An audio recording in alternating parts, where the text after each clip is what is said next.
اس کی خوبیوں کی تصور نہیں کر سکتے ہیں۔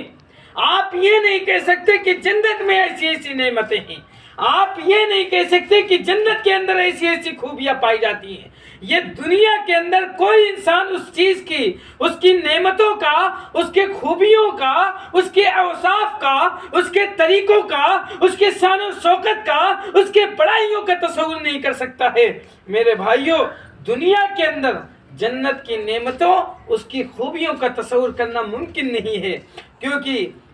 سہل بن سعد رضی اللہ تعالیٰ عنہ سے روایت ہے کہ شہدت من رسول اللہ صلی اللہ علیہ وسلم مجلسا وصف فيه الجنة حتى انتهى ثم قال صلی اللہ علیہ وسلم في آخر حدیثه فيها ما لا عين رأت ولا أذن سمعت ولا خطر على قلب بشر ثم قرأ هذه الآية تتجافى جنوبهم عن المضاجع يدعون ربهم خوفا وطمعا ومما رزقناهم ينفقون فلا تعلم نفس ما أخفي لهم من قرۃ عین جزاء بما كانوا يعملون۔ یہ سہل بن سعد رضی اللہ تعالیٰ عنہ کہتے ہیں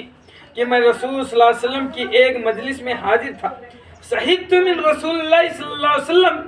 مجلسا وصف فيه الجنة حتى انتهى کہ میں رسول صلی اللہ علیہ وسلم کی ایک مجلس میں حاضر تھا، اس میں آپ صلی اللہ علیہ وسلم نے جنت کے اوصاف کو بیان کیا، جنت کے حالات کو بیان کیا، اور یہاں تک کہ حتی انتہا، یہاں تک کہ بے انتہا تعریف فرمائی، یعنی اتنی تعریف فرمائی کہ لوگ ایک دم خوش ہو گئے، اور آخر میں فرمایا کہ ثم قال، پھر کہا فی آخری حدیث ہی، حدیث کے آخر میں کہا کہ میرے بھائیوں،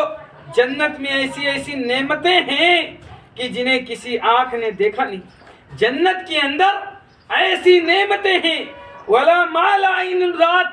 کسی آنکھ نے نہیں دیکھا ہے کہ جنت کے اندر کون سی ایسی نعمتیں ہیں، کس طرح کی نعمتیں ہیں، اللہ رب العزت نے کس کے لیے تیار کر رکھا ہے، وہ نعمتیں کسی ہیں۔ ما لا عین رات، دنیا کی کوئی آنکھ کے اندر طاقت نہیں ہے، دنیا کے اندر کے آنکھوں کے اندر کوئی بصارت نہیں ہے کہ وہ جنت کی نعمتوں کو دیکھ سکے۔ میرے بھائیوں، ولا اذن سمعت، اور دنیا کے اندر کوئی کان کے اندر طاقت نہیں ہے، اس کی سماعت نہیں ہے، قوت سماعت نہیں ہے اس کے کان کے اندر کہ اس کی نعمتوں کے بارے میں سن سکے، اس کے نعمتوں اور اس کے اوصاف کے بارے میں، اس کے خوبیوں کے بارے میں سن سکے۔ یہ تو سننے کی بات ہوئی۔ ولا خطر علی قلب بشرین، یہاں تک کہ کسی انسان کے دل نے ایسی نعمتوں اور ایسی خوبیوں، ایسے اوصاف اور ایسے شان و شوکت کے بارے میں سوچا نہیں ہوگا، اس کے دل کے اندر ذرا بھی ملال نہیں آیا ہوگا، اس کے دل کے اندر ذرا بھی سوچنے کی، غور و فکر کرنے کی ہمت نہیں ہوئی ہوگی۔ میرے بھائیوں، جنت کے اندر ایسی ایسی نعمتیں ہیں، جنت کے اندر ایسی ایسی خوبیاں ہیں کہ اللہ کے رسول صلی اللہ علیہ وسلم نے فرمایا ما لا عین رات، دنیا کی کوئی آنکھ نہیں دے سکتی ہے، اس کی آنکھ کے اندر کوئی طاقت ہی نہیں ہے کہ وہ جنت کی نعمتوں کو دیکھے۔ ولا اذن سمعت، اور اس کے کان کے اندر قوت سماعت نہیں ہے کہ وہ جنت کی نعمتوں کو سن سکے۔ ولا خطر علی قلب بشرین، اور کسی انسان کے دل نے اس کے بارے میں سوچا نہیں ہوگا۔ ثم قرأ هذه الآية، پھر اللہ کے رسول صلی اللہ علیہ وسلم نے یاد پڑھی تتجافى جنوبهم عن المضاجع يدعون ربهم خوفا وطمعا ومما رزقناهم ينفقون فلا تعلم نفس ما اخفي لهم من قرة اعين جزاء بما كانوا يعملون۔ کہ پھر آپ نے یہ آیت تلاوت فرمائی کہ یہ جنت جو ہے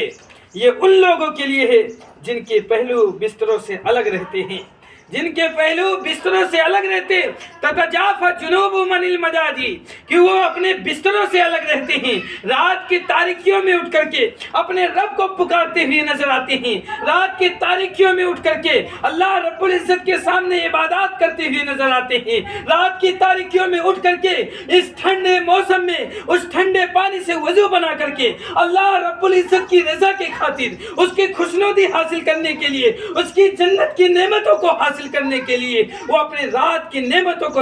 بستروں کو ترک کر دیتے ہیں، نرم و گدال بستروں کو ترک کر دیتے ہیں اور تہجد کی نمازوں کو ادا کرتے ہیں۔ تتجافى جنوبهم عن المضاجع يدعون ربهم خوفا وطمعا، وہ اپنے رب کو پکارتے ہیں، اپنے رب کے عذاب کے ڈر سے اور ثواب کی امید سے پکارتے ہیں۔ میرے بھائیوں،